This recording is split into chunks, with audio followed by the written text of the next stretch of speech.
vicino, strana montagna, una se convidassi da scoppare un guasto.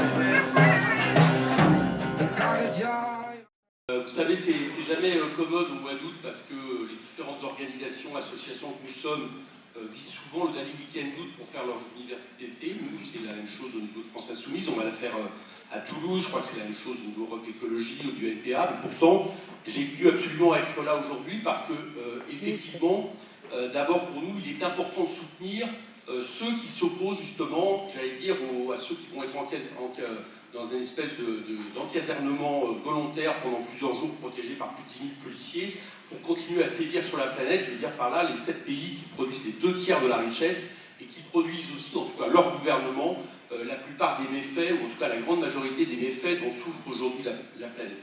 Et je tenais d'autant plus que je trouve que le débat est intéressant parce que justement il nous invite à parler de contenu. Très souvent quand on invite différentes formations politiques, le débat que vous nous proposez, qui est intéressant, je ne dis pas l'inverse, mais c'est quelle stratégie, comment vous allez vous unir, etc.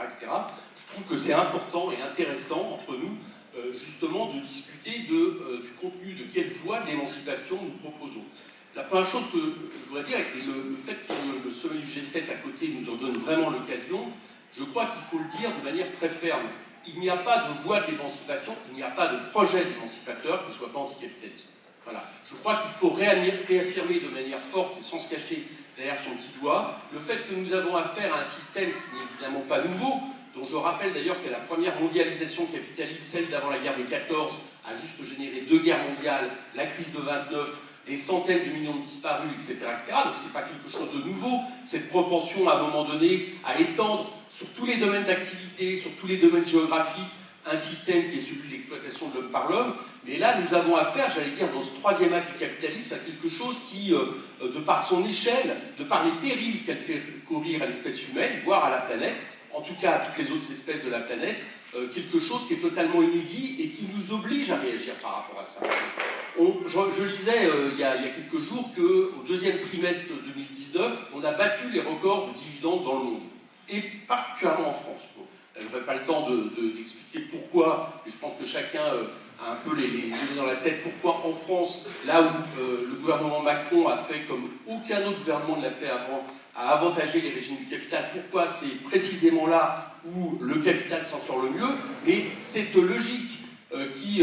voit des capitaux, des dividendes, des profits augmenter de manière souvent bien plus exponentielle que n'importe quelle croissance des richesses, c'est quelque chose que la planète ne peut plus supporter. Elle ne peut plus supporter non seulement en termes d'inégalités qu'elle propage, jamais les inégalités dans le monde ont été aussi importantes. Il suffit de se référer aux travaux que publie Oxfam, Attac et d'autres ONG à chaque fin d'année, mais aussi parce que à partir du moment où vous augmentez des dividendes qui, par essence même, sont des richesses, sont l'exploitation de richesses à des fins absolument inutiles, puisque uniquement permises pour la suraccumulation des richesses pour quelques-uns, c'est aussi des forêts qu'on détruit, c'est aussi des extinctions d'espèces, qu'elles soient animales ou végétales. Ça a évidemment une corrélation directe entre cette accumulation de richesses, cette exploitation de richesses pour rien, et le fait que notre planète en meurt. C'est vrai d'un point de vue du climat, qui, j'allais dire, quelque chose qui existait déjà, mais n'était pas aussi évident à la fin du XIXe siècle. C'est vrai pour la question des inégalités qui n'ont jamais été aussi grandes, c'est vrai pour la question de la paix dans le monde, parce qu'on voit bien que parmi les 7 qui vont être ici présents, la plupart sont des fauteurs de guerre. Il suffit de regarder aujourd'hui la politique de Trump vis-à-vis de l'Iran, vis-à-vis de pays producteurs de matières premières. On a là aussi, finalement, un peu toujours la même histoire qui se répète, et aussi quelque chose, j'allais dire, qui n'a jamais été aussi important à l'échelle planétaire, qui est le contournement des souverainetés populaires. Vous savez que comment la gauche et la droite se sont créées spatialement, c'était au moment de la Révolution française. Au moment où on a voté le droit de veto du roi, pour des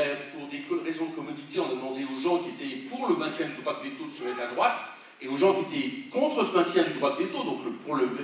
le droit à la souveraineté populaire, à gauche. C'est comme ça qu'est née cette distinction. Et on peut dire aujourd'hui que jamais sur la planète, de manière aussi uniforme, eh bien, ce contournement des souverainetés populaires au profit du nouveau monarque que sont les marchés et les profits n'a été aussi vrai. Et elle est tellement vraie elle est tellement insupportable pour la plupart des peuples que, inévitablement, ça entraîne, moi ce que je n'hésite pas à appeler aujourd'hui une dérive autoritaire d'à peu près tous les régimes néolibéraux, y compris en France. Il suffit de voir la manière dont ont été réprimés ces derniers temps les mouvements sociaux, à commencer par ceux des Gilets jaunes, mais j'allais dire qu'on est peut-être malheureusement qu'aux prémices. C'est-à-dire qu'à partir du moment où vous voulez installer une souveraineté des marchés qui nie justement les intérêts des peuples qui composent notre planète, moi j'hésite pas à penser malheureusement qu'il y a quasiment peut-être une essence totalitaire dans ce troisième âge du capitalisme qui fait qu'on n'est peut-être pas encore arrivé au pire.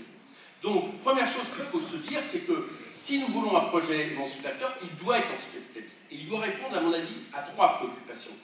La première, c'est la question de la souveraineté du peuple. Et là, j'allais dire que c'est la question de la souveraineté du peuple et la question de la souveraineté des peuples. Aussi bien du point de vue singulier de ce que représente le peuple que d'un point de vue pluriel. Alors, nous on a proposé un terme qui est la méthode dont, quelque part, on s'oppose à cette préemption des richesses et des pouvoirs par toujours moins de personnes, qui est la question de fédérer le peuple. Pourquoi on l'exprime? Parce que quand on n'en reste pas, par exemple, à l'idée de prolétaires de tous les pays, unissons-nous, parce qu'on pense que justement les caractéristiques de ce système capitaliste aujourd'hui, étant à tous les domaines de l'activité et uniformise du coup les intérêts de la plupart des populations sur des domaines qui ne concernent pas seulement notre rapport à la production. Le fait qu'on soit exploité dans une entreprise, qu'on crée de la plus-value, ce qui est toujours réel, je ne dis pas la lutte des classes du tout, mais on voit bien qu'il y a d'autres domaines. Il y a les questions de domination, d'exploitation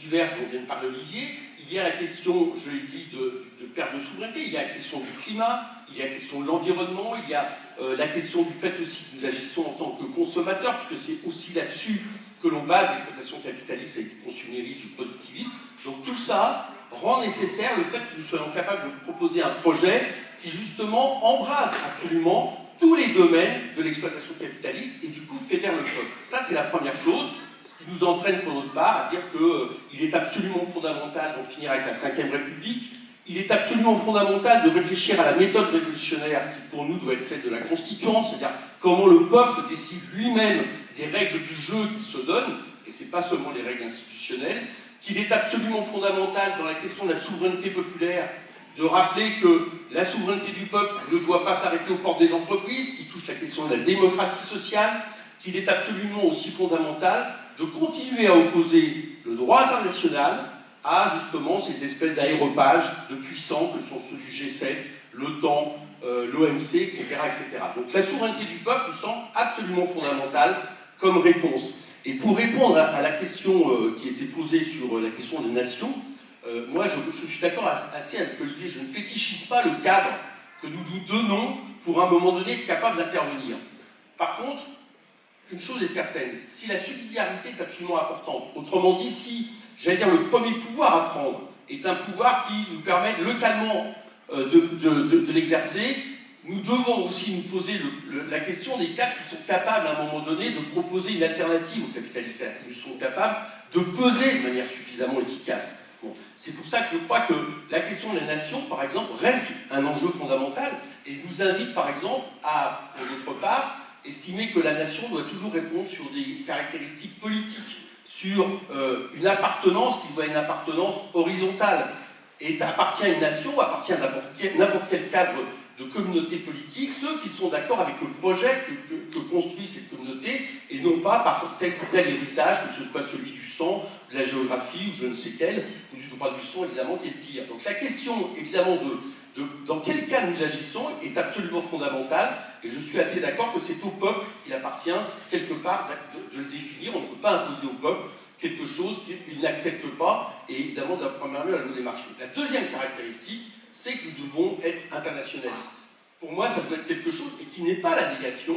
de, à certains moments, la manière dont nous pouvons considérer la question de la souveraineté dans les nations, la manière dont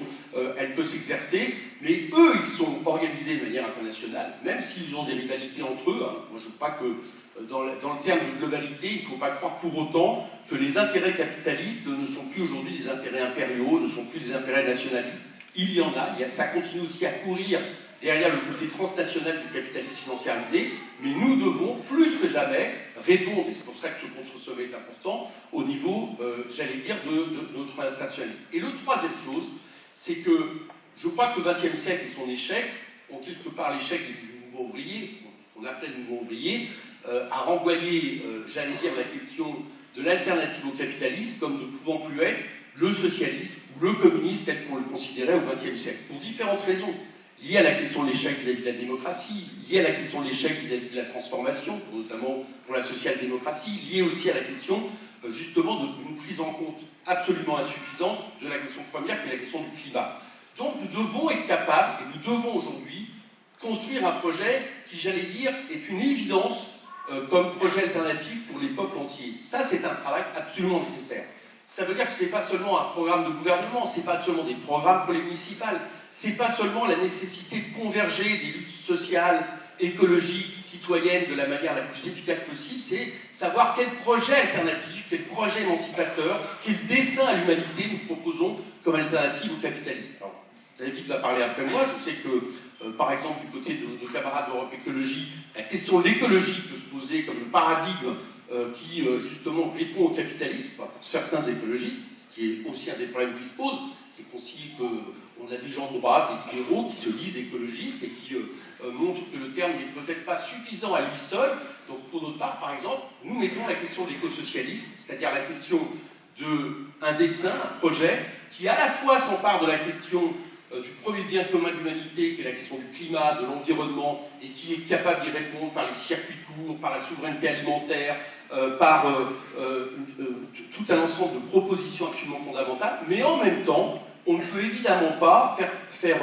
j'allais dire, l'économie de la caractéristique du système capitaliste et l'exploitation dans l'entreprise, des bénéfices, de la plus-value, du rapport à la production, qui nous oblige justement aussi à considérer l'héritage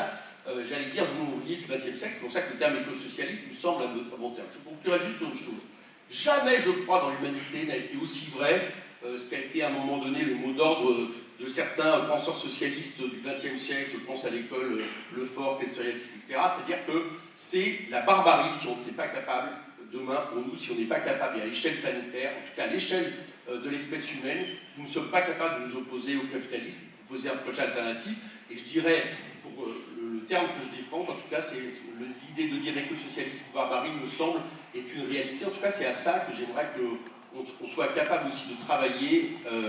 tous ensemble dans les mois et les années à venir.